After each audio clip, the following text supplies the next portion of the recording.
के 26 रुपए 77 पैसे यानी तकरीबन 27 रुपए डीजल की कीमत में भी और फी लीटर पेट्रोल की कीमत में भी इजाफा कर दिया गया है। नोटिफिकेशन जारी हो चुका है। पेट्रोल महंगा हो गया है तो लोग जाहिर बात है सारे गधे ले रहे हैं, तो अभी गधों का रेट भी महंगा हो गया है ना। ज्यादा से ज्यादा लोगों को गधे के ऊपर आ जाना चाहिए पेट्रोल की बचत करके, ताकि कमाई भी लोगों की बढ़ जाए और गधे गाड़ी के ऊपर सफर भी बेहतरीन सफर होगा। रुको जरा, सबर करो। पाकिस्तान से जिंदाबाद। मैंने कहा शायद पाकिस्तान जिंदाबाद के पाकिस्तान से जिंदाबाद।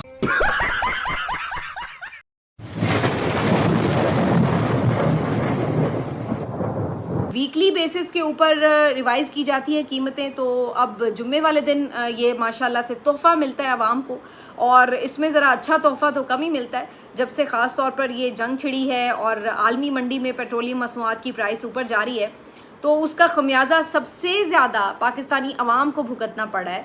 और अभी जो ऑलरेडी पेट्रोल आपका तकरीबन 350 के करीब मिल रहा था, अब इसमें मज़ीद इजाफा हो चुका है। इसी तरह से डीज़ल के प्राइस हैं, और ये बात याद रखिए कि आपके ये जो प्राइस हैं ये सिर्फ़ और सिर्फ प्राइस नहीं है कि जो आलमी मंडी के हिसाब से हैं, बल्कि इसमें 150 से भी ज़्यादा पेट्रोलियम लेवी भी शामिल है, जो कि हुकूमत का सीधा सीधा टैक्स है जो वो आपसे पर लीटर फ्यूल के ऊपर खींच रही है। और ये भी मैं आपको बता दूं कि बात यहाँ पर रुकेगी नहीं।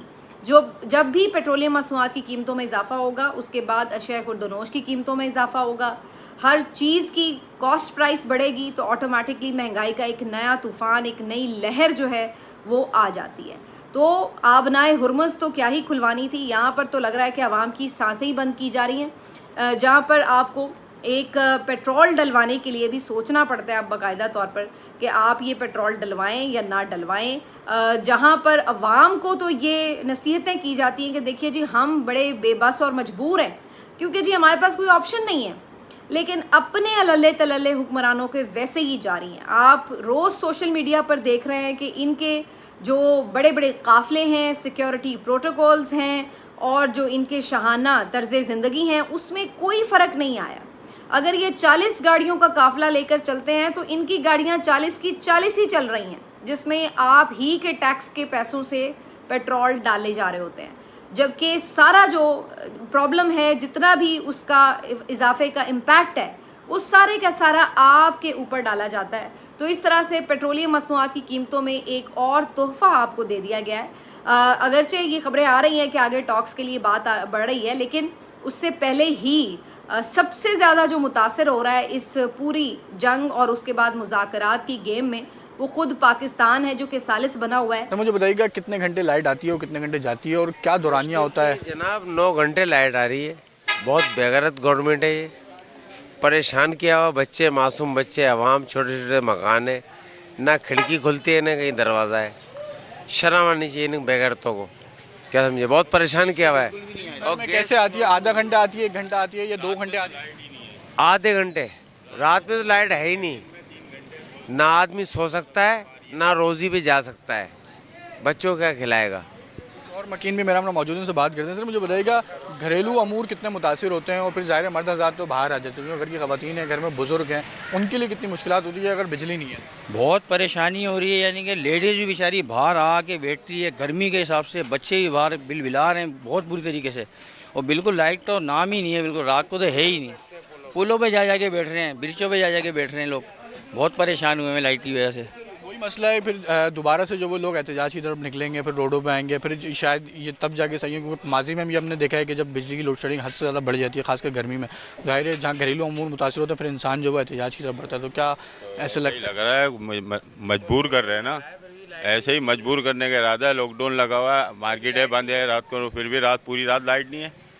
लाइट तो लॉकडाउन का भी क्या फ़ायदा है, किस लिए लगा है, क्या कर रही है गवर्नमेंट? नुकसान है, और लॉकडाउन लगाने में भी सहूलियात कहीं से भी किसी ने, महंगाई ने अलग तंग किया हुआ है ही नहीं। महंगाई ने अलग तंग रखा है, गैस बिल्कुल नहीं है, सुबह 2 घंटे गैस आता है, उसके बाद गैस ही नहीं है। परेशान है, 460 रुपये गैस मिल रही है, कहाँ से लाएगा गरीब आदमी? भाई ना लाइट आ रही ना गैस आ रही है, आवाम पागल हो रही है, भर आ रही है 30,000 का 20,000 का बिल भर आ रही है, आवाम पागल उतरी है, बिल भर आ रही है। गैस ना वो सुबह 6 बजे आ रही है, शाम को 6 बजे आ रही है, बस ये वो गैस आ रही है, कोई आवाम भूखी मर रही है कराची के अंदर। है बिजली तो आ ही नहीं रही। बिजली रात रात में 3 बजे थोड़ी चली आ रही है, ढाई भी चली आ रही है, 2 बजे चली आ रही है। लाइट तो कोई पता ही नहीं है लाइए में भाई, लाइट का बिल्कुल नहीं पता भाईजान। रात लाइट नहीं है, बिल्कुल नहीं है, नींद पूरी नहीं होती है, गिरते हुए जाते हैं। तो दोस्तों ये थे पाकिस्तानी मीडिया और पाकिस्तानी पब्लिक के रिएक्शन, और आपने वीडियो के अंदर देखा ना, अब इनका हाल सही में बिल्कुल भिखारी जैसा हो गया है। दोस्तों इनके पास थोड़े से पैसे होंगे, लेकिन थोड़े से पैसे से आज पाकिस्तान के अंदर पेट्रोल भी नहीं मिल रहा, क्योंकि पेट्रोल की प्राइस पर लीटर 400 रुपया पार हो गई है और गैस की प्राइस तो 500 रुपया पार हो गई है। फिर भी पाकिस्तानियों को गैस और बिजली तो मिल ही नहीं रही, क्योंकि दोस्तों पाकिस्तान के अंदर अब गैस और बिजली तो खत्म ही हो गई है, और ऊपर से पाकिस्तान की बिजली भी गैस से बन रही है। तो गैस खत्म हो गई है तो बिजली तो जाहिर है कि खत्म ही हो जाएंगे। इसीलिए दोस्तों आज पाकिस्तान का हाल बहुत बुरा हो गया है, और पाकिस्तान के प्राइम मिनिस्टर ने तो कटोरा ही पकड़ लिया है और जाके सऊदी अरब और IMF के पैर में ही लेट गए हैं और कहते हैं कि प्लीज थोड़ा सा पैसा हमें दे दो। लेकिन दोस्तों अब लगता है कि थोड़े से पैसे से पाकिस्तान का काम नहीं चलने वाला। अगर थोड़ी सी अमेरिका और ईरान की जंग लंबी चल गए तो मान लो पाकिस्तान का हाल तो बिल्कुल भिखारी जैसा हो जाएगा। पाकिस्तान के टुकड़े भी हो सकते हैं, पाकिस्तानी कभी भी बाहर आ सकते हैं। तो बस दोस्तों आज के वीडियो में इतना ही। अगर आपको ये वीडियो पसंद आई है तो वीडियो को लाइक शेयर कर दीजिए और चैनल को सब्सक्राइब करना मत भूलिए। थैंक यू, मिलते हैं नेक्स्ट वीडियो में।